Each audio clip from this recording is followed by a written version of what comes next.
A black woman quietly takes her seat in first class, and suddenly the entire cabin forgets how to breathe. What happens next? It's not just about race, respect, or reputation. It's about power shifting at 35,000 feet. And the person who delivers justice? She doesn't even raise her voice. Before we dive in, let us know. What time are you listening to this, and where are you? Drop a comment below. We'd love to hear from you. Zaria Ellington didn't like flying. Not because she feared planes. After all, she trusted logic, science, and the basic laws of aerodynamics. No, it wasn't the plane she distrusted. It was the stares, the second glances, the way people's faces shifted when they realized she wasn't part of the expected scenery. That morning in Oakland, as soft sunlight spilled through her kitchen window and danced across the counter, she stirred honey into her tea with quiet hands. The kettle still whistled faintly behind her, and the radio hummed low with news she wasn't really listening to. She didn't need reminders of the world's chaos.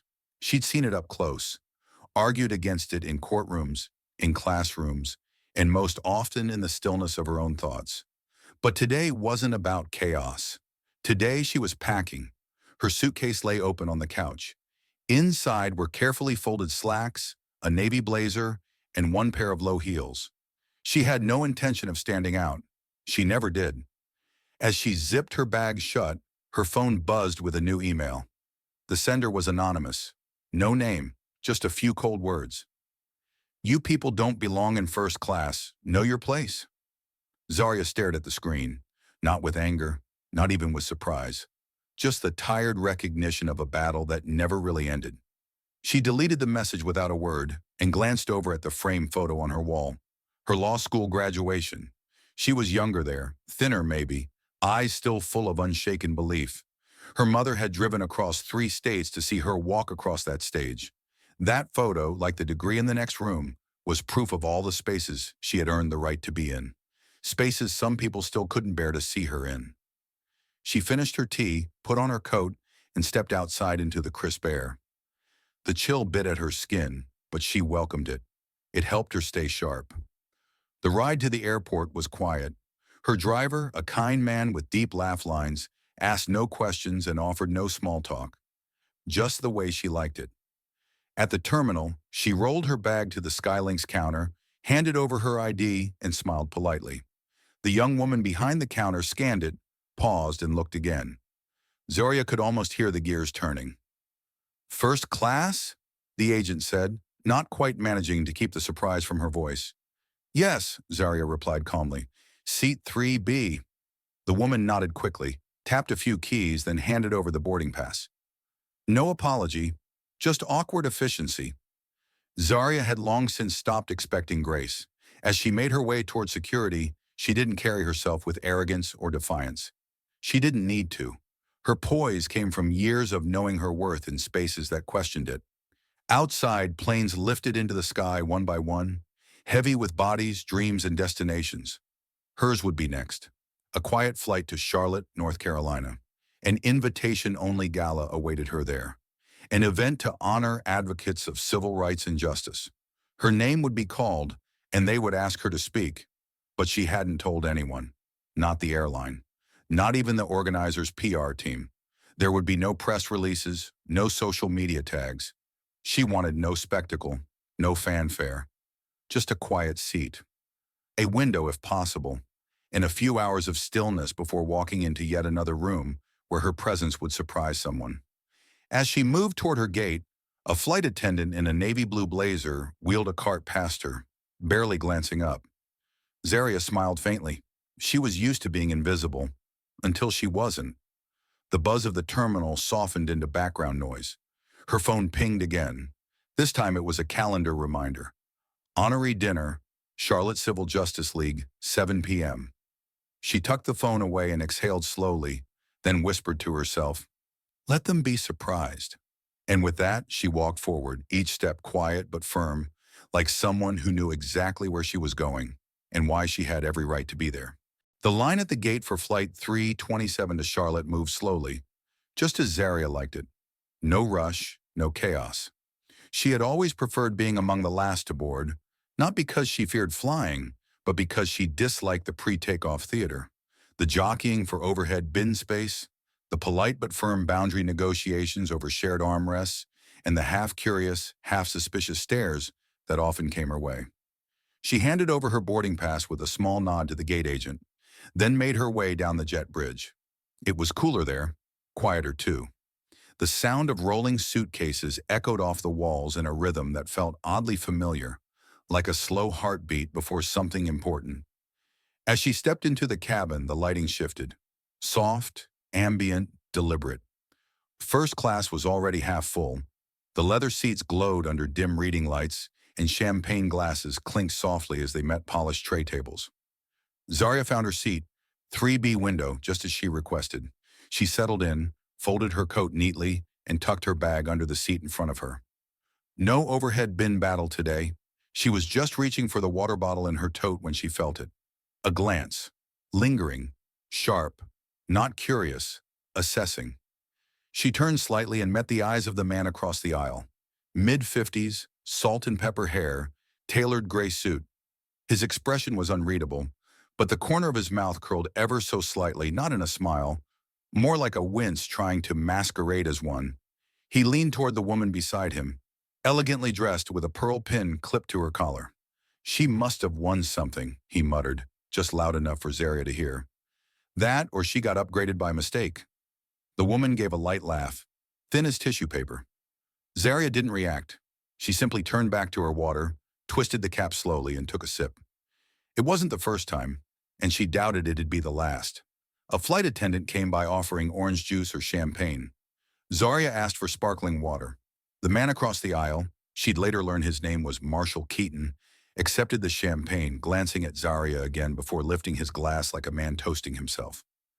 "Cheers," he said, but it wasn't to her, more like to the moment, to the status, to the comfort he clearly believed he had earned, and others had not. She watched the bubbles rise in his glass, and for a brief moment, she wondered what it must be like to move through the world with that much certainty, that much entitlement stitched into your skin. Another passenger entered, Nomi Caldwell, the lead flight attendant. Late 30s, crisp uniform, dark hair pulled back into a tight bun. She moved with a quiet command of the space, smiling politely but keeping her eyes sharp. As she began her final sweep of the cabin, Nomi's gaze landed on Zarya for just a second longer than the others. Something in her eyes flickered. Recognition, maybe. But she moved on quickly, not breaking stride. Then came the unmistakable ding of the seatbelt sign flickering on. Marshall pressed his call button. Nomi returned promptly, polite as ever. "Yes, Mr. Keaton?" He didn't lower his voice. "There's been a mistake," he said, motioning towards Zarya without even looking at her. "That woman, I'm fairly certain she's not supposed to be here. Could you please verify her seating assignment?" Nomi blinked, her expression still pleasant but now slightly tighter. "All first-class passengers are confirmed, sir," she replied evenly. "There is no seating error." Marshall smiled, but it didn't reach his eyes. "Of course. Just making sure. I've flown Skylinks for 15 years and, well, we all know how things can get mixed up lately." Nomi didn't reply. She nodded once, then turned to walk away. Zarya didn't speak. She didn't need to. The moment had already said enough. The woman next to Marshall reached for his hand, gave it a small squeeze, then turned her eyes toward the window. Zarya exhaled through her nose quietly and opened the paperback in her lap. A worn copy of Baldwin's The Fire Next Time. She had read it so many times she no longer needed to follow the words. But holding it reminded her she wasn't the first to sit silently while someone tried to erase her from a space she had every right to be in. The plane began to taxi. The hum of the engines rose. Outside the window, the city lights of San Francisco blurred into golden strands, fading as the plane turned toward the runway. Inside, the tension settled like invisible smoke. No one said anything more. But the damage, like always, had already been done. Not with fists or slurs, but with the assumption that someone like her was a glitch in the system. And deep down, Zarya knew. This flight was about to go somewhere none of them expected. It was barely 20 minutes into the flight when the quiet started to feel louder than any engine could ever be. Conversations in first class had dropped to a hush, like the cabin itself knew something uncomfortable had passed through. Zarya had returned to her book, or at least pretended to. Her eyes followed the lines, but her mind wasn't staying with the words. That old feeling, it was creeping in again. It wasn't rage. Zarya didn't burn hot when these things happened. That would have made it easier. No, what she felt was heavier. It was like being covered in a layer of dust from a place you thought you left behind a long time ago. She wasn't new to discomfort. Being a black woman in a world of closed doors meant learning how to shrink yourself just enough to move through them without making noise. But lately, she'd grown tired of shrinking. And right now, seat 3B was starting to feel a little too tight. Across the aisle, Marshall had leaned back, with his eyes closed and arms crossed like a king on his throne. But Zaria noticed the way his jaw twitched every now and then. He wasn't sleeping. He was simmering. She knew the type. It wasn't personal to him. She was just a symbol of something he couldn't understand and didn't want to. His discomfort wasn't about her seat. It was about her existence in it. The curtain to the galley swished gently. Nomi reappeared, gliding up the aisle with practiced calm. She checked on passengers one by one, refilling waters and offering small smiles. When she reached Zaria, she paused for a beat longer than necessary. "Would you like anything else, ma'am?" Zarya looked up, surprised by the softness in her voice. Something about the way the woman spoke reminded her of old classrooms and gentle reprimands. It was familiar. "Just water," Zarya said quietly. Nomi poured from the bottle, her movements deliberate. Then, almost as if it were an accident, her eyes caught Zarya's. And this time they held. Zarya tilted her head, not entirely sure, but something flickered in the back of her mind. A name, a hallway, the sharp scent of printed syllabi in cheap campus coffee. Nomi's lips parted slightly as though she might say something more. But she didn't. She simply nodded and moved on. Zarya watched her walk away, heart pacing in that slow, unsure rhythm. Something about that young woman. It tugged at an old thread. And it tugged harder when Zarya remembered. 10, maybe 12 years ago. Hanford Legal Institute. A young woman. Quiet, unsure, always sitting in the last row. Rarely raised her hand, but always turned in assignments with extra notes scribbled in the margins. Nomi. That was her name. Zarya let out a slow breath and leaned back into her seat. So this is who she'd become. Sharp, precise, calm in the storm. But now the roles had reversed, and Nomi was the one with the authority in this cabin. Funny how life folds in on itself like that. From her seat, Zarya could see Marshall shift again. He wasn't sleeping after all. His fingers drummed against the armrest. His body was still, but his energy was jagged, like a wire pulled too tight. Something in Zarya told her this wasn't over. She looked back toward the galley curtain, then at the small metal badge clipped to Nomi's jacket. A flash of pride passed through her, brief but warm. Maybe this flight wasn't just a trip to an awards ceremony. Maybe, just maybe, it was a full circle moment trying to right itself midair. The seatbelt light pinged off. A few passengers shifted, unbuckling belts with the soft click of practiced fingers. Zarya remained seated. The cabin was still, but inside her something had stirred awake. Not anger, not fear, readiness. She had no way of knowing how quickly it would be tested. The hum of the engines provided a steady background, like white noise meant to smooth over the awkwardness still lingering in the air. But it didn't help much, not with Marshall Keaton fidgeting in his seat like a man chewing on his own thoughts. His champagne glass, once held with smug composure, now rested half-empty and untouched on his tray table. His fingers tapped against the stem unconsciously. Tap, tap, tap, like a clock ticking towards something unpleasant. Zarya didn't look at him. She didn't have to. She'd been in rooms with men like him for most of her life, some in boardrooms, others in courtrooms, and plenty in places where they thought they owned the air around them. There was always a moment, she'd learned, when politeness gave way to discomfort, and discomfort, left unchecked, often turned cruel. Nomi stood at the front of the cabin, clipboard in hand, checking passenger meal preferences. She worked efficiently, her face unreadable, but inside her chest, her heart beat with a strange mix of dread and adrenaline. She knew what she'd heard. She knew what she saw. And now she had to decide how far she was willing to let this go before stepping in again. When she reached Marshall, he didn't look up right away. Instead, he stared out the window like he was trying to convince himself the view justified the ticket. Finally, he said without turning, "I'd like a word." Nomi adjusted her stance. "Yes, sir." He turned toward her now, his voice low but unmistakably pointed. "Look, I'm not trying to make a scene," he began, which Nomi instantly registered as a red flag. People only said that when they were about to do exactly that. But it's becoming very clear to me, and perhaps others, though they're too polite to say so, that there's been some lapse in judgment regarding your seating assignments. Nomi blinked. "I'm not sure I follow." Marshall gestured subtly towards Zarya. "That woman, she's, well, out of place, don't you think?" Nomi's jaw tensed, but she kept her voice calm. "Ms. Ellington has a confirmed first-class ticket, sir. There's no error." Marshall leaned in slightly, lowering his voice further. "I don't care what it says on paper. I've been a loyalty member with this airline for over a decade.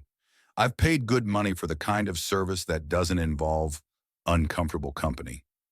The last two words hung in the air, like a cough no one wanted to acknowledge. Nomi felt something in her stomach twist. She was trained for turbulence, delays, medical issues.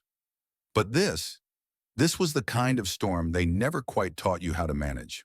"I'm going to have to ask you to be respectful to all passengers on board," she said evenly. "Discrimination of any kind violates our policy." Marshall let out a soft laugh. "Discrimination? Don't be ridiculous. I'm the one being made uncomfortable here. I'm the one being forced to sit next to some affirmative action experiment." That's where Zarya turned her head, slowly, deliberately. She didn't rise, she didn't raise her voice. But when she spoke, her words sliced clean. "Would you like to finish that sentence, Mr. Keaton?" The cabin stilled. The elderly couple in 1A paused mid-conversation. The woman in 4D subtly turned down her reading light. Even the man who had been pretending to sleep peeked over the edge of his eye mask. Marshall froze.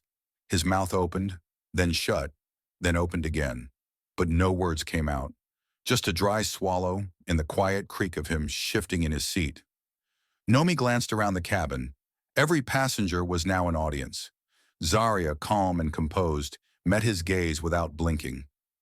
"You've had plenty to say about who deserves to be here. So go ahead, say it out loud." Silence again. Marshall looked to his wife for support, but Danica had turned her eyes to the window, arms folded tightly across her chest. Nomi took one careful step closer. "Sir, if you continue speaking to another passenger in that tone, I'll have to escalate this." Marshall sputtered. "Escalate? You can't be serious. I'm not the problem here." Zarya tilted her head slightly.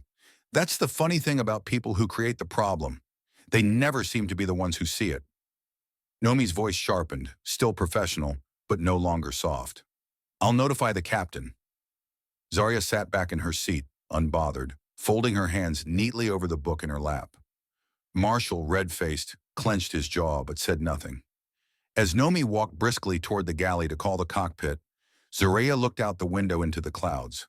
And for the first time in that flight, the tension didn't press on her. It pressed on him. Something had shifted, not just in the cabin, but in her, in them. The silence wasn't heavy anymore. It was waiting. The overhead lights dimmed slightly as the plane leveled into its cruising altitude. But the air inside first class didn't relax with it. It remained tight, like something unsaid still hovered above everyone's heads. Too solid to ignore, but too uncomfortable to name. Marshall Keaton hadn't spoken a word since the confrontation. His hands now gripped the edges of his tray table, knuckles pale, as if he were anchoring himself in place. He wasn't used to being challenged, not like that, and certainly not by a black woman who didn't flinch. His wife, Danica, had remained silent, arms folded across her chest, eyes locked on the clouds outside. Whatever quiet understanding they used to share had vanished somewhere between Gate 15 and 35,000 feet. Zarya didn't move. She hadn't turned a page in her book for the last 15 minutes, but her posture hadn't changed either. She sat tall, her expression unreadable, hands still folded neatly on her lap. She wasn't hiding her presence. She was owning it. And that, Marshall realized, was what bothered him most. She didn't apologize for being there. She didn't even look uncomfortable. She had, in fact, said less than anyone on that plane, and yet she had turned him into the villain of the flight with just a few words. He hated that. From the galley, Nomi placed the receiver back on its hook. The cockpit had been notified. Protocol required it now. Any indication of passenger conflict with a possible discriminatory undertone needed to be documented mid-flight. She had done her part, but still her palms felt clammy. She looked up at her reflection in the metal edge of the galley wall, sharp bun, even sharper eyes. But she saw her younger self looking back, the girl who had once sat in the back row of Zaria Ellington's class, too afraid to speak up, too afraid to fail.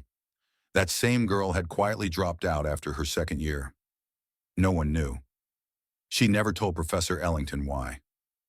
Nomi took a breath, squared her shoulders, and stepped back into the cabin. As she made her way down the aisle, she heard it, a hushed, bitter voice coming from 3A. I paid for peace and quiet, not lectures and performance. Marshall's voice. Nomi stopped beside him. Her tone was professional, but there was a different edge to it now. Mr. Keaton, she said, I must ask you again to refrain from further commentary about other passengers. If there's a legitimate service concern, I'll be happy to assist. Marshall smirked, but it didn't last. Is this what air travel's become now? Being policed for noticing what doesn't belong? Nomi didn't answer. From the other side of the aisle, Zaria turned her head slowly, eyes calm but focused. What exactly doesn't belong? She asked. Marshall hesitated. His mouth opened, but nothing came. Zaria didn't break eye contact. You seem to have a lot to say when it's quiet. Go ahead. The cabin fell still again. Marshall reached for his champagne, but his hand shook slightly. He set it back down. The illusion was cracking, and he knew it. Before anyone could speak again, the man in seat 4A, middle-aged business suit, laptop open earlier, looked up and cleared his throat. Ms. Ellington, he said gently, I just wanted to say, your grace is more than some of us deserve. Zaria gave a small nod. It's not about grace, she replied. It's about not letting ignorance go unchecked. Another voice joined in. A young woman in 2C. She's not wrong. The wave was small at first, but undeniable. Marshall sank lower in his seat. For the first time, he wasn't being ignored. He was being watched, and not with admiration. Nomi continued her walk down the aisle, heart pounding, not with fear, but with clarity. Zaria hadn't just defended herself. She had quietly shifted the balance of power in the room without raising her voice. The plane might have been gliding smoothly above the clouds, but down here, change was already starting to shake the cabin loose from its usual order, and Nomi could feel it in her bones. This wasn't the end. It was the tipping point. The hum of the cabin no longer blended into the background. It was as if everyone could feel something unspoken pressing into their chest. A presence, a reckoning. The air was no longer just oxygen. It was thick with the weight of having witnessed something no one wanted to admit had happened. Until now. Zaria remained still, her hands now resting on the closed book in her lap. She hadn't looked at her watch. She hadn't even looked out the window since the exchange. Her eyes stayed forward, steady, alert. But her mind was reaching back. She was remembering the first time she was told she didn't belong. 4th grade. A teacher, well-meaning she'd later claim, had told her she was articulate for a little black girl. Zaria hadn't understood what that meant at the time, but her mother had. And that night she'd sat her daughter down and said, you don't have to prove anything to people who already decided you're not enough. You just live like you are. She hadn't thought of that moment in years, but now sitting in 3B, with 20-something pairs of eyes having watched her get dissected by a man who still hadn't spoken another word, it all came rushing back. Across the aisle, Marshall remained silent, but he wasn't still. His fingers tapped against the tray again, then stopped, then resumed. He shifted in his seat, adjusted his tie, then loosened it altogether. His breathing, once measured, had grown shallow. His lips moved slightly, muttering something to himself. No one was looking at him directly, but that didn't mean he wasn't being watched, and he could feel it. Every sideways glance, Every pair of eyes pretending not to judge, but judging just the same. He hadn't expected that. He thought he'd make a statement and the plane would move on. People always moved on, but they weren't moving on. Even Danica, his wife, hadn't spoken since her husband had spat out his last entitled comment. She hadn't touched his arm, hadn't reached for his hand, hadn't even leaned his way. Her silence, in many ways, was louder than the cabin itself. Meanwhile, at the back of the galley, Nomi stood beside the intercom handset. Her thumb hovered over the call button, X-ray protocol, as outlined in the Skylinks manual. It was reserved for elevated passenger conflicts, harassment, aggression, possible FAA violations. And in this case, racial hostility. Her hand shook just slightly. She'd never activated it before. She closed her eyes for half a second, letting her memory flash back to Hanford. That last seminar Zaria had given before Nomi dropped out, on implicit bias and institutional silence. The danger isn't in hatred, Zaria had said back then. It's in the quiet nods, the polite laughter, the ones who look away and say nothing. That's what keeps it alive. Nomi's eyes opened. She pressed the button. The call went straight to the cockpit. She spoke calmly, clearly. Captain Booker, this is Caldwell in first. I'm flagging a code X-ray. Passenger misconduct with possible bias incident. No physical threat, but rising cabin tension. Requesting eyes. There was a pause on the line, then a click. Copy that, Nomi, came the captain's voice. Clear, composed, female. Zaria didn't know it yet, but help was on the way, and this time the person walking down that aisle wouldn't just be an authority figure.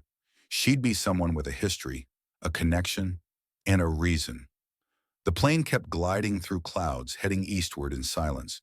But inside, everything was shifting, quietly, sharply. The kind of shift that rewrites everything after it. Somewhere between Colorado and Missouri, the clouds outside had thickened into soft banks of white, blanketing the window in a slow drift. The light in the cabin shifted as the sun angled westward behind them. It should have been peaceful, but Zaria could feel the weight of something settling in. She hadn't moved much, just adjusted her seat slightly, crossed her legs the other way, and taken a few measured sips of water. Outwardly, she remained unreadable. Inwardly, though, she was navigating a mess of thoughts that refused to quiet down.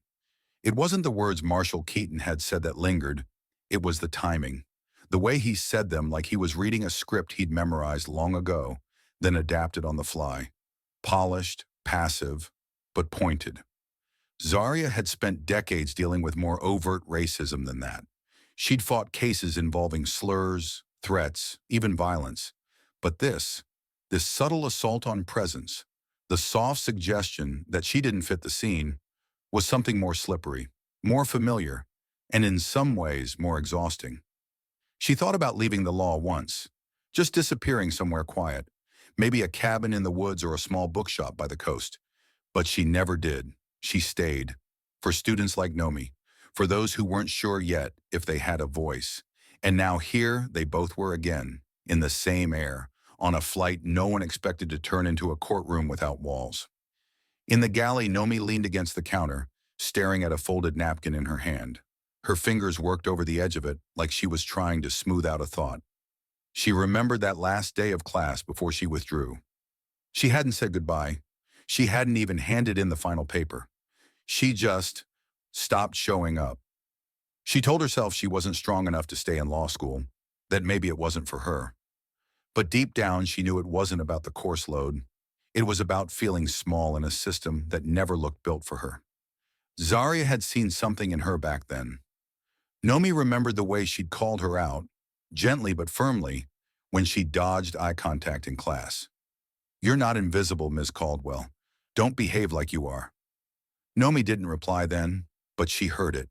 And now, more than a decade later, she couldn't unhear it. She unfolded the napkin. On it, in pen, she scribbled 3 words. "I remember you." Then she folded it again and slid it discreetly into a service envelope. It was a risk, but something inside her said this moment needed more than professionalism. It needed humanity. Back in her seat, Zaria glanced up as Nomi approached. The flight attendant didn't say anything, just smiled gently and set the envelope on her tray table. Zarya raised an eyebrow but said nothing. She waited until Nomi had turned away before opening it. The moment her eyes hit the words, her breath caught in her throat. She looked up again, now really seeing Nomi. The hair was different, the uniform crisp. But the eyes hadn't changed. Zarya folded the note carefully and tucked it into the pocket of her coat. Then she leaned back, her hand covering her mouth for just a second, not to hide emotion, but to hold it. Let it settle. Outside, the clouds gave way to clearer skies. Inside, something else had cleared too. She wasn't alone in this. And for the first time since she boarded, Zarya felt something unfamiliar rise up from under the silence. Relief? Not because the fight was over, but because someone remembered and chose to show it. The envelope sat in Zarya's coat pocket like a quiet promise. Small, folded, but heavier than it looked. 3 words, scribbled in a hand she didn't remember, but a voice she never forgot. I remember you. Zarya sat with it for a while. She didn't reread it. She didn't need to. Some words don't fade once they're heard. The cabin remained calm on the surface, but she knew better. Marshall hadn't made another comment, but his silence had a charge to it, like static waiting to spark. He sat rigid, arms crossed, leg bouncing. From the outside, it could have been simple restlessness, but Zarya knew some people only looked calm when they were reloading. Still, she wasn't watching him, not now. She was watching the young man a few rows behind, in economy, peeking through the crack between the seats. He didn't think she noticed, but she did. He'd been watching her since the confrontation, not in a way that made her uneasy, more like someone trying to memorize something important. Later, she'd learned his name was Isaac Moreno, a law student in his final year. He'd recorded a portion of what happened earlier, not for drama, not for clicks, but because he'd seen something he didn't want the world to pretend hadn't happened. Zarya didn't know that yet, but somehow she could feel that she was no longer just being observed. She was being seen. Nomi passed through the aisle again, slower this time. Her posture had shifted, still composed but different. There was something new in the way she stood now, like someone who had decided they weren't going to just make it through the day. They were going to do something with it. As she reached Zarya's row, their eyes met briefly. Nomi spoke softly, not breaking stride. Captain is on her way, just so you know. Zarya nodded once. I figured. Nomi lingered for half a second. Then she added, we've got your back. It was more than Zarya expected, and more than Nomi realized she was capable of saying until the words left her mouth. Zarya turned her attention to the window for a moment. The clouds had thinned. The land below was starting to peek through. Brown fields, scattered roads, hints of early autumn trees. They were somewhere above Kansas now, almost halfway. And yet this flight already felt like an entire chapter of her life playing out in real time. She reached into her bag and pulled out her laptop. She wasn't sure why, just instinct maybe. Her fingers hovered above the keys. Then, almost without thinking, she opened a new message. The recipient, the Civil Justice League in Charlotte. Her fingers hesitated, then began to type. Please remove my name from all press releases for tonight's event. No headshots, no podium banners. Let the story be about what's right, not who showed up. She stared at the blinking cursor. Then she typed one last line. If they ask who I am, just tell them I paid for my seat. She hit send. The message disappeared into the cloud. Zarya closed her laptop and sat back again. She had made her choice. She wouldn't fight this the usual way. Not this time. She wouldn't raise her voice. She wouldn't demand the spotlight. She'd do something harder. She'd let others carry the truth for once. Because the truth wasn't just hers to tell anymore. It belonged to everyone who had watched and chosen not to look away. The cabin lights flickered slightly as the plane moved into a mild pocket of turbulence. Nothing serious, just enough to make drinks ripple and remind passengers that even at 35,000 feet, the sky had moods of its own. No one seemed concerned, but Zarya noticed how people gripped their armrests just a little tighter. She wasn't thinking about the turbulence, though. Not really. Her mind had drifted somewhere deeper. There was a strange quiet that followed conviction. After you make a choice, especially one where you surrender the attention, the applause, the vindication, you're left with stillness. And in that stillness, doubt tries to creep back in. Had she done enough? Had she said too little? Should she have stood and named what happened? Made it impossible to ignore? She'd been here before, in different rooms with different faces, but always the same question. Do I speak for myself, or do I wait until they're ready to hear me? In the seat across the aisle, Marshall adjusted his collar for the third time in 5 minutes. His champagne sat untouched now. His posture had changed. He looked less like a man annoyed and more like a man unsure of the ground beneath him. Danica hadn't spoken a word to him since the confrontation. She sat with her body angled ever so slightly away, arms crossed, lips drawn tight. If she was angry, she didn't show it. If she was embarrassed, she didn't hide it. But something was shifting. Marshall turned to her quietly. "You're not going to say anything?" Danica didn't look at him. "What is there to say, Marshall?" He scoffed under his breath, more out of discomfort than confidence. "I was just pointing out a concern." "No," she said softly. "You were pointing at a person." He fell silent again. In the rear galley, Captain Lorraine Booker stood just behind the closed cockpit door. She'd reviewed the flight report, listened to the brief call from Nomi, and now stood still, arms folded. The name Zaria Ellington had stopped her cold. Not because it was a passenger name, but because it was her name once, at least in spirit. Lorraine remembered the lecture halls, the debates, the nights spent questioning if she belonged in a field where she was always the only one who looked like her. And she remembered the professor who never let her disappear. Zaria had pushed her, not unkindly but deliberately. Lorraine had once described her in her journal as a lighthouse in a sea of lowered expectations. Now, over a decade later, Zaria sat in seat 3B on her flight, having endured yet another round of that same quiet resistance. Lorraine straightened her jacket and stepped out of the cockpit. In the front of the cabin, Nomi saw her coming and moved slightly to the side, heart tightening. As Lorraine entered first class, her presence shifted the atmosphere instantly. Not loud, not demanding, just certain. She didn't walk like she was checking in. She walked like she already knew. Passengers turned to look. Even those who had stayed uninvolved now sensed something was about to land, right there in midair. Marshall sat upright, clearly confused. He assumed someone had called for the captain on his behalf. After all, that was how this worked. The system responded to people like him. He opened his mouth. But Lorraine didn't look at him. She looked straight at Zaria, and in that moment, every sound in the cabin seemed to fall away. Recognition passed between them like a current. Zaria blinked. "Lorraine?" The captain smiled. Not wide, just enough. "I thought that was you." Marshall turned sharply, eyes bouncing between the two women. "You know each other?" Lorraine didn't look at him. "Yes," she said. "She taught me how to use my voice, even when the room didn't want to hear it." She turned finally and met his eyes. "And now I'm the one who decides how this room gets run." The silence after that was different, not uncomfortable, just full.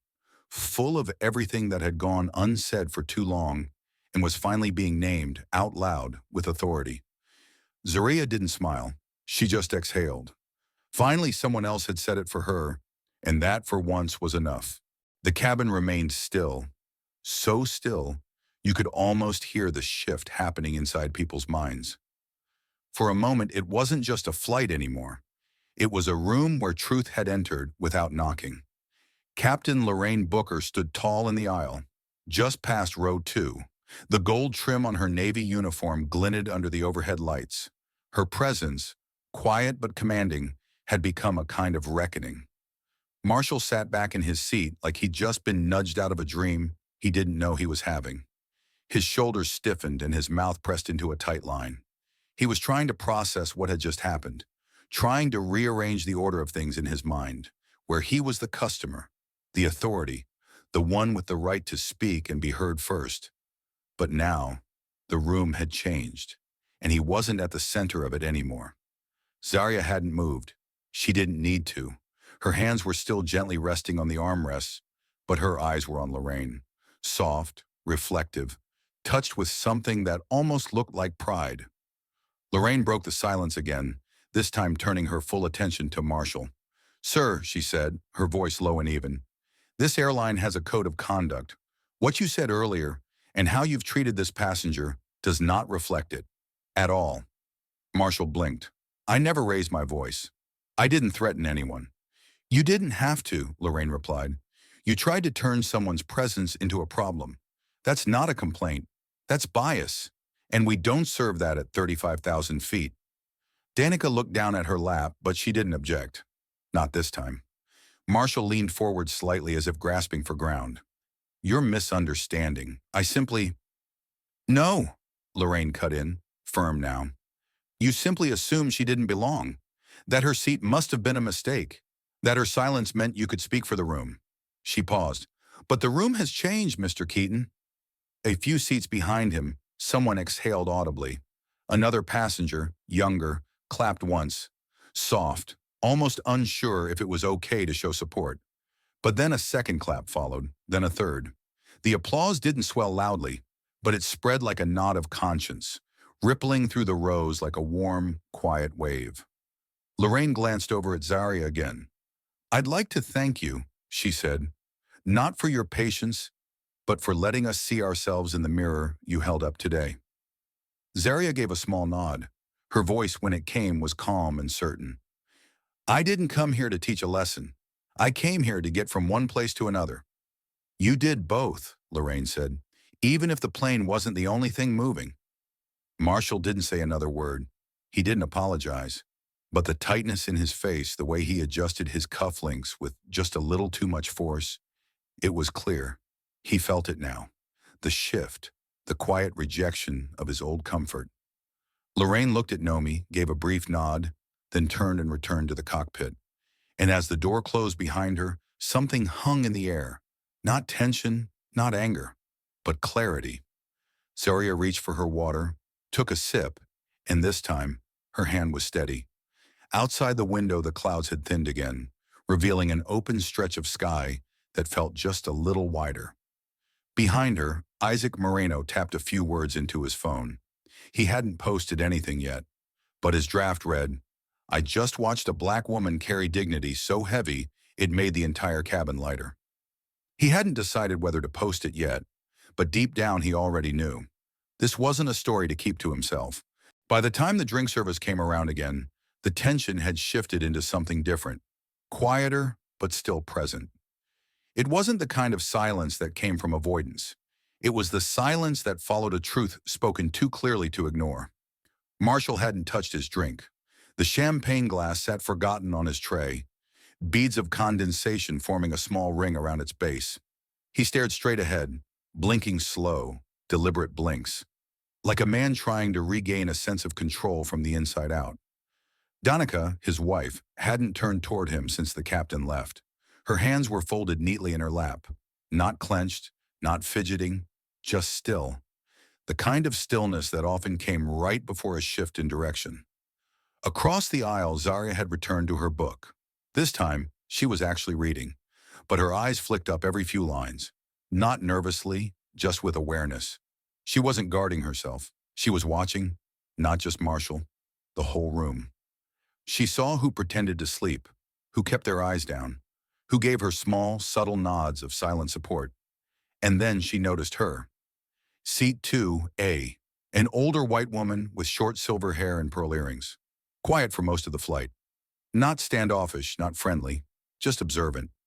Now she leaned forward slightly, resting her hands on her knees like she was steadying herself for something.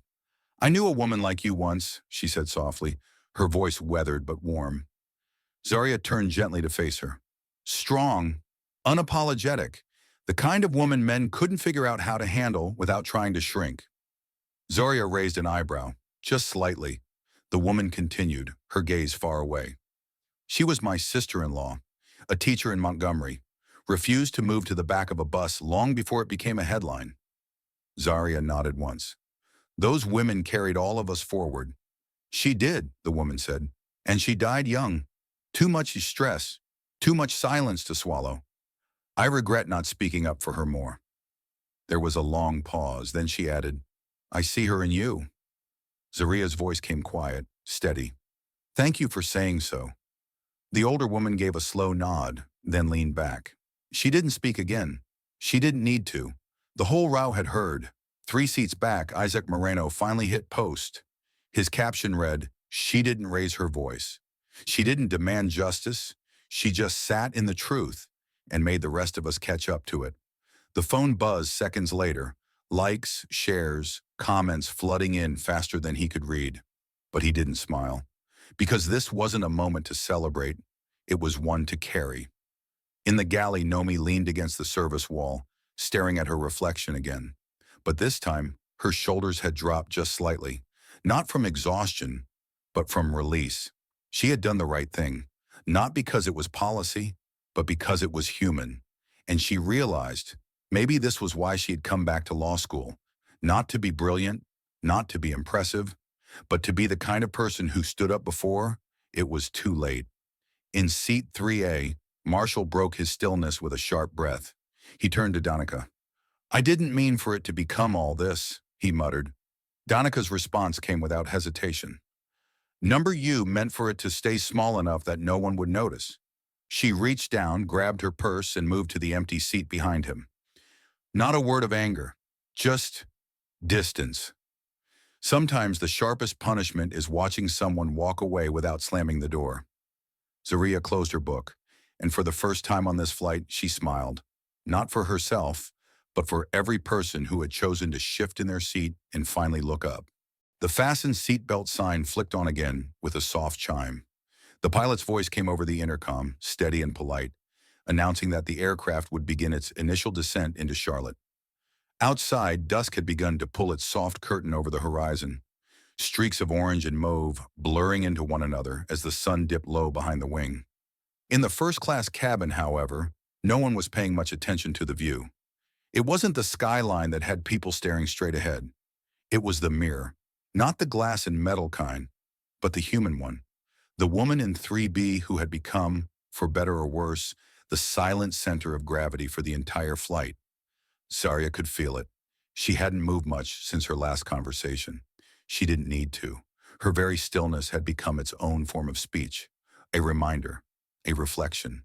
And people were watching themselves in her now, realizing what they had said or failed to say. She heard the whispers ripple down the aisle. Passengers who had smiled earlier now looked unsure. Some leaned in toward their companions. Others kept their eyes lowered, pretending to be more invested in their in-flight crossword or earbuds than they really were. But guilt had a particular scent in a closed cabin. It lingered in the tightness of shoulders and the way people cleared their throats without needing to speak. In the aisle behind her, Isaac Moreno's phone buzzed nonstop. His post had gone viral faster than he imagined. Over 100,000 views in under an hour. Thousands of comments pouring in. He had expected trolls.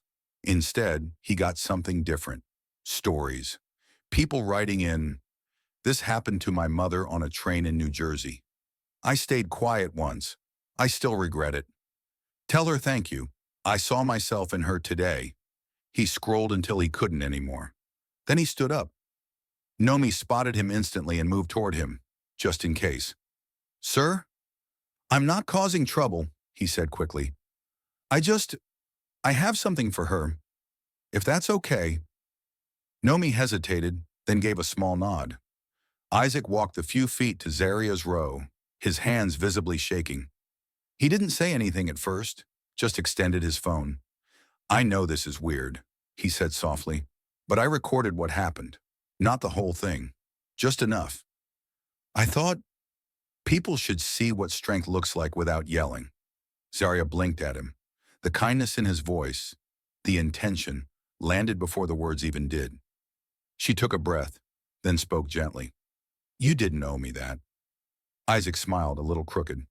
"No, ma'am, but maybe I owed it to someone else who didn't have a seat this time." Zarya nodded once, then returned the phone with care. As Isaac turned to return to his seat, a few passengers gave him nods of quiet approval. In 2A, the older woman who had spoken earlier reached over to touch Zarya's shoulder. "They'll write about this someday," she said. Zarya looked at her. "Only if they choose to remember." Nomi reappeared beside her, holding something small, a set of gold-plated Sky Lynx wings, the kind usually reserved for children or retiring pilots. "We don't have official medals on this flight," she said with a warm smile. "But if we did," she handed them to Zarya like a ceremony no one planned, but everyone silently attended. Zarya took them, smiled, then pinned them gently to her lapel. Not for show, but for a reminder. A few rows back, Danica Keaton watched it all unfold. She didn't cry, but her eyes glistened. And for the first time in years, she looked at her husband with clarity. Not rage, not shame, just the kind of disappointment that didn't need words. In the cockpit, Captain Lorraine Booker gave one final announcement. "Ladies and gentlemen, as we prepare for landing, we thank you for choosing Skylinks. On behalf of our crew, we hope this flight reminded you that respect, like altitude, must be maintained at all times." There was a pause. Then applause. Zarya exhaled slowly, hand resting over the wings, pinned to her chest. She wasn't sure what Charlotte would bring, but she knew one thing for certain. She hadn't landed yet, but she had already arrived. The plane's wheels touched down on the tarmac with a soft, steady thud. The usual bump that came with landing somehow felt different this time. Less like arrival, more like punctuation, a period at the end of a sentence no one had planned to write. Inside the cabin, passengers stirred, adjusting seat backs, collecting items, stretching limbs. But their movements were quieter than usual, more thoughtful, like everyone had remembered something they weren't sure how to carry. The seatbelt sign pinged off. No one rushed to stand. Zarya remained seated, her hands resting over the gold-plated wings, still pinned to her blazer. She didn't fidget. She didn't smile. She simply sat there, anchored in presence, while the cabin moved slowly around her. Marshal Keaton reached for his briefcase with clipped movements. His expression was drawn, eyes fixed ahead. He'd spent the last 30 minutes in silence, but it hadn't been restful. Beside him, Danica had already unbuckled and stood, reaching into the overhead bin without asking for help. When Marshall tried to take her bag, she pulled it back. "I've got it," she said quietly. The tone wasn't cruel. It was simply done. Marshall froze, mid-reach. The way a man does when he realizes the loss happened not with shouting, but with silence, with the slow, firm withdrawal of respect. Across the aisle, Zarya stood and adjusted her coat. She was calm, composed, but there was a stillness in her that carried weight, not heaviness, depth, like someone who had been carved into something precise by years of pressure. As she stepped into the aisle, other passengers made space. No awkward shuffle, no sidelong glances, just quiet acknowledgement. Nomi waited near the exit door, arms folded, trying not to look emotional. She had gone through hundreds of flights, trained for dozens of emergencies. But this one would stay with her. Zarya approached her slowly.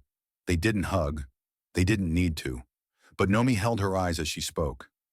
"Thank you for coming back into my life like this," she said, voice low. "I don't know if you remember me, but—" "I remember," Zarya said. Not loud, but enough. Nomi smiled, soft but proud. "You didn't just hold your ground," she added. "You reminded the rest of us what ground we're standing on." Zarya nodded, then stepped into the jet bridge. Isaac Moreno waited just beyond the gate area, standing awkwardly by a charging station. When he saw her, he straightened up, not sure whether to say anything. But Zarya walked up to him and extended her hand. "You did good," she said. Isaac's throat tightened. "I just recorded something." "You didn't just record," she replied. "You bore witness." He didn't know what to say to that, so he nodded, and that was enough. Just then, a small group of reporters spotted Zarya. They weren't aggressive, just curious, hovering by the edge of the terminal, camera phones raised, notebooks at the ready. "Ms. Ellington, can we get a comment about what happened on board?" Zarya paused. Then she smiled, not for the cameras, but for herself. "I just came here to attend a dinner," she said. "The rest was turbulence." And with that, she turned away. As she walked down the terminal, a little girl tugged on her mother's sleeve and pointed. "Mommy, that's the lady from the video." Her mother smiled. "Yes, sweetheart. That's her." Zarya kept walking, her stride steady, her chin level. She wasn't rushing toward anything. because she'd already become everything she needed to be. Now all that remained was where that truth would land next. The terminal buzzed with the usual churn of arrivals, baggage wheels rattling, announcements echoing over tinny speakers, people hugging or hurrying toward exits. But amidst the noise, there was a small, almost sacred pocket of stillness surrounding Zarya as she made her way toward the ground transport area. She moved with a deliberate calm, coat folded neatly over her arm, carry-on rolling smoothly at her side. Nothing about her said, "Look at me," but people still did. Not because she demanded attention, but because something in her presence refused to be ignored. A few steps behind, Isaac trailed quietly. He hadn't meant to follow her exactly. It just felt wrong to let the moment end without one last gesture. One last confirmation that what had happened up there in the sky didn't get lost in the shuffle of airport chaos. "Ms. Ellington?" he called gently. Zarya turned. Isaac stepped closer, clearing his throat. "I'm heading to the university," he said. "There's a class. Well, there's supposed to be one tonight, but no one's really talking about contracts right now." She smiled slightly. "I imagine not." He hesitated, then held out his phone again. Not recording, not scrolling, just holding up the screen. "It's trending," he said. "Your name, the clip, it's everywhere now." Zarya didn't lean in to look. She didn't need to. "What are they saying?" she asked calmly. Isaac exhaled. "Mostly that you reminded people what dignity looks like when the world's watching and when it isn't." Zarya gave him a long look, not judging, just taking him in. "Don't let this become about a single moment," she said. "Moments are loud, but change is quiet, slow, personal. It starts when no one's filming." Isaac nodded, the weight of those words settling into him like seeds in soil. As they parted ways, Zarya stepped out onto the sidewalk just as a black sedan pulled up. The driver exited quickly and opened the door. "Ms. Ellington?" he asked. She nodded. "Your ride to the gala, ma'am. They've been waiting." Zarya hesitated. Not because she wasn't going, but because she realized something. She wasn't the same person who'd packed her bag that morning. She'd left home thinking she was just going to a dinner. Maybe say a few quiet words, shake a few hands, take a plaque, fly home. But life had rewritten the script somewhere between Oakland and Charlotte. And the room she was about to walk into, it wasn't just another event now. It was a stage waiting for someone to speak, not from notes or titles, but from what it really meant to sit in a seat no one thought you earned, and stay there anyway. As the car pulled away from the curb, Zarya leaned her head against the window. The city lights passed by in soft streaks, familiar and new all at once. In her pocket, the wings from Nomi were still tucked neatly inside. She ran her fingers over them, not for luck, but as a reminder. You don't need permission to belong. You just need to stop giving people the power to question it. Tonight she would walk into that room not as a guest, but as a mirror. And maybe, just maybe, someone else would see themselves differently because of it. The ballroom at the Hyatt Charlotte gleamed with polished glass, soft jazz, and the dull hum of polite conversation. Clusters of well-dressed attendees moved between high-top tables and velvet-lined chairs, sipping wine and exchanging business cards, each wearing their name tags like credentials of worth. But when Zarya Ellington stepped through the main doors, the air shifted. Not dramatically, no gas, no camera flashes, though a few phones subtly tilted in her direction. It wasn't her appearance that stopped people. It was the weight she carried without needing to explain. She didn't pause at the check-in table. She didn't need to. A volunteer in a navy blazer spotted her and straightened with sudden awareness. "Judge Ellington," he said, eyes wide, voice quick. "We weren't sure. There's been some, coverage." Zarya gave a polite nod. "I know. They, moved your seat to the head table, right next to the keynote speaker. I'd rather sit near the back." The volunteer blinked. "Are you sure?" Zarya smiled gently. "I've already had the best seat of the day." The young man nodded slowly, then scribbled something on a notepad as she walked past him. She didn't head to the spotlight. She found an open chair near the wall, next to an older black woman with silver curls and a deep purple shawl. Their eyes met, and for a moment there was a quiet recognition that passed between them. You're her, the woman said. Not a question, just a statement. Zarya gave a slight shrug. I'm someone. They've been talking about you all night. Zarya looked around the room, watching the waves of small, curated smiles and laughter. Let them, she said. I came here to listen. Meanwhile, just outside the ballroom, Nomi Caldwell stood beside a monitor displaying the live stream from inside. She had changed out of her uniform and into a modest navy dress. Her badge was clipped to a lanyard. Observer. Law Students Circle. She wasn't supposed to be there, not formally, but one of the organizers had seen the flight video and pulled a few strings. Nomi watched Zarya from afar, her heart full in a way she hadn't felt since the day she first decided to apply to law school. Not because Zarya had stood up, but because she hadn't needed to shout. She had made her point by staying seated. Back in the ballroom, a man in a crisp suit took the stage.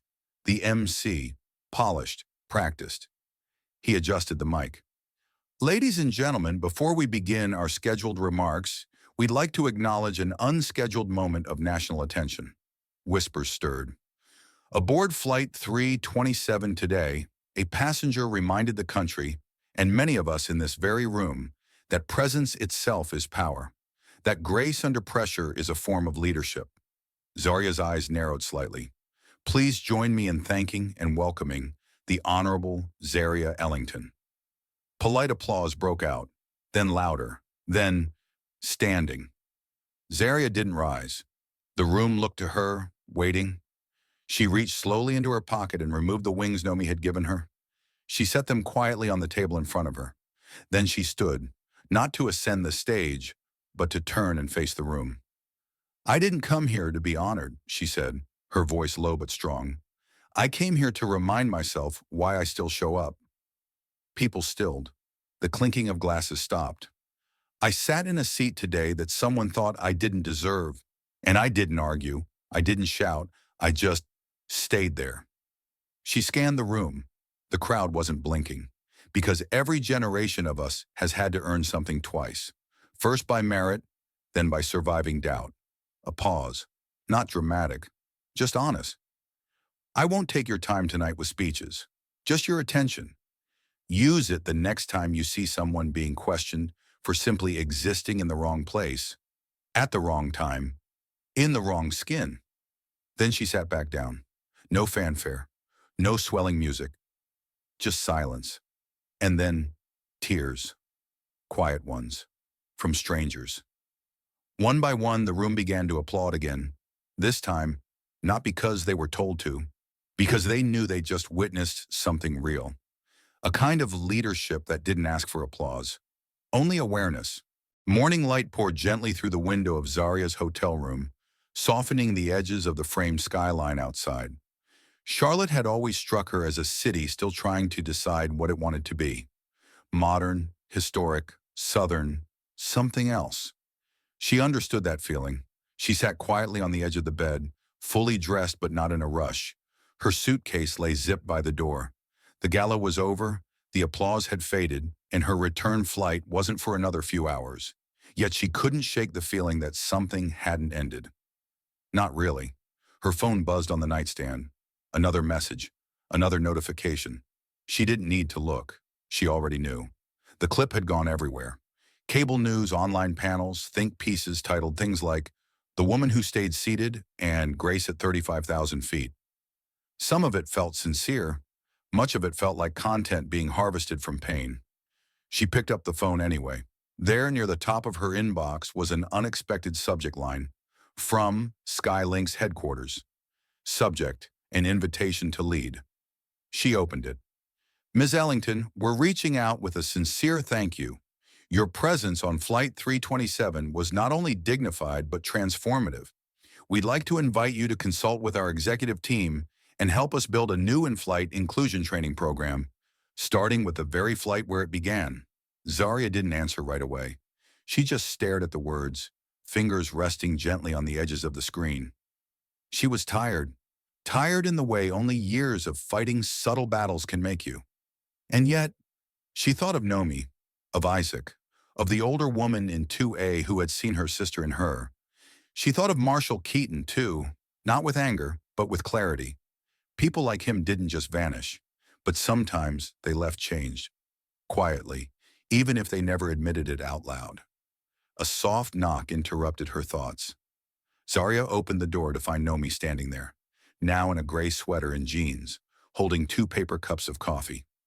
"You left the gala before I could thank you again," Nomi said. Zarya took the cup and motioned her in. They sat by the window watching the city wake up. Nomi took a slow sip, then spoke without looking over. "I re-enrolled." Zarya raised an eyebrow. "Law school," Nomi said. "Finished the paperwork this morning. I start next term." Zarya smiled, small and knowing. "You were always supposed to finish." Nomi laughed under her breath. "I didn't think I could." "You didn't need to think it," Zarya said. "You just needed to show up." They sat in silence for a moment, the kind of quiet that only exists between two people who understand something deeper than what's spoken. Eventually, Nomi stood. "I should go, but before I do, you're going to say yes, right?" Zarya tilted her head. "To Skylinks," Nomi added, "to helping them rebuild. You're not done, you know. You just started a different kind of flight." Zarya didn't answer. She watched her former student walk out the door, shoulders straighter than when she'd entered, and then she looked back at her phone. She opened a new email. "To Skylinks Executive Office. Subject: Invitation to lead. Body, I'll help you, but only if the first lesson is this. Some of us never needed to be taught how to fly. We only needed space to take off." She hit send. Outside, the city was brightening. People were on their way to jobs, coffee shops, classrooms, courtrooms. Inside, Zarya Ellington stood, gathered her bag, and walked toward the door. Not to board another flight, but to meet the future she'd helped clear a path for. And somewhere, in a row of economy seats on another plane, a little girl would look at her mother, point at the screen, and whisper, "That's her, right? The lady who stayed in her seat?" And her mother would smile and say, "Yes, that's her. And because of her, now we all can." The door closed behind Zarya with a soft click. Not an ending, just a clean, steady takeoff into something new. Sometimes the most powerful act of resistance is staying exactly where you belong. Zarya didn't shout, she didn't fight, but she made the world pay attention just by holding her ground with grace. What about you? Have you ever been in a place where others thought you didn't belong, yet you stayed anyway? Share your story in the comments. Let's keep the conversation going. And if this story moved you, inspired you, or reminded you of someone, don't forget to like, subscribe, and hit the bell icon so you never miss the next story of justice, dignity, and quiet strength. We've got more true stories coming, and trust me, you won't want to miss what's next.